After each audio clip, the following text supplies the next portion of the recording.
Hello everyone, there is a question from JEE Mains 2024 current electricity from the topic circuit analysis and Kirchhoff law पे based question है। इस क्वेश्चन में कहा था कि the current flowing through 1 ohm resistor is n/10 ampere, the value of n is, हमको बताना है इस करंट सर्किट को एनालिसिस करके 1 ohm के थ्रू कितना करंट फ्लो कर रहा है हमको बताना है। तो इसका थोड़ा क्लियर फिगर हम बना के रखें, उस पर देखते हैं।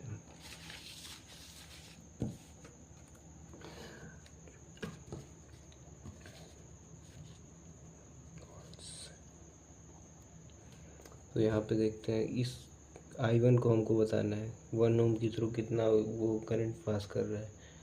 तो हम इसमें लगाएंगे पॉइंट पोटेंशियल मेथड, और सी पॉइंट के लिए हम वोल्टेज इसका 0 कंसीडर कर सकते हैं, और उसके बाद ए के लिए एक्स कोई वेरिएबल दे दो, वाई यहाँ पे दे देते हैं। और जब ऐसे चलेगा इस सेंस में तो ये माइनस आ रहा है, निगेटिव टर्मिनल, तो यहाँ पे डी का पोटेंशियल y-5, क्योंकि बीच में कोई अप्लायंस नहीं है कि ये अननोन रहे, ये बस एक आइडियल बैटरी की जैसे है। उसके बाद यहाँ पे 0, तो सब मार्क हो गया सब पॉइंट का। अब लगाना पड़ेगा KCL at point A. KCL A पे लगाएंगे तो ए का जो यहाँ पे एक्स पोटेंशियल है इसको कंसीडर करना पड़ेगा एज ए हाई पोटेंशियल, कि यहाँ से सारा करंट दूर ही जा रहा है, हर आर्म में इसी से निकल रहा है, हाई से लो फ्लो कर रहा है, भले हो चाहे ना, लेकिन कंसीडर कर सकते हैं। x-y/4 plus x. अब यहाँ पे इसके अंदर तो नहीं है, अगर ये ऐसे चले तो x माइनस यहाँ का पोटेंशियल आ जाएगा x-10, क्योंकि ये निगेटिव पोटेंशियल आ रहा है, निगेटिव टर्मिनल। तो उसके बाद x-10 -0/1 इसके थ्रू कितना करंट पास कर रहा है, I1 I2 I3 ऐसे कंसीडर कर सकते हैं, और तीनों का जो समेसन होगा वो 0 के बराबर आएगा। यही कहता है KCL।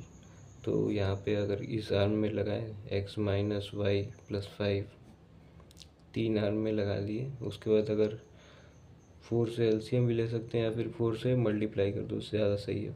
x-y+4 x-40 plus x-4+5 = 0। यहाँ पे 6x - 2y -35 उधर जाएगा, 35 यहाँ पे आएगा।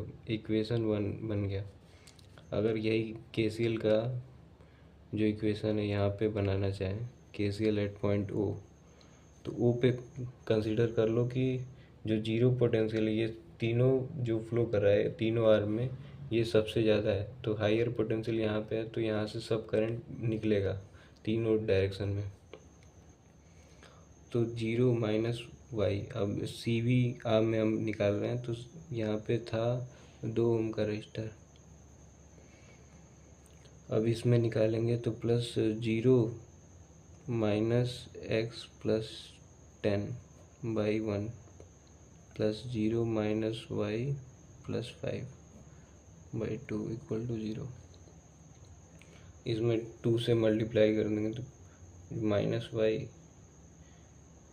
-2x+20 -y+5 = 0। अगर दोनों को राइट हैंड साइड ले जाए 2x + 2y 25 आ गया, ये इक्वेशन 2 आ गया।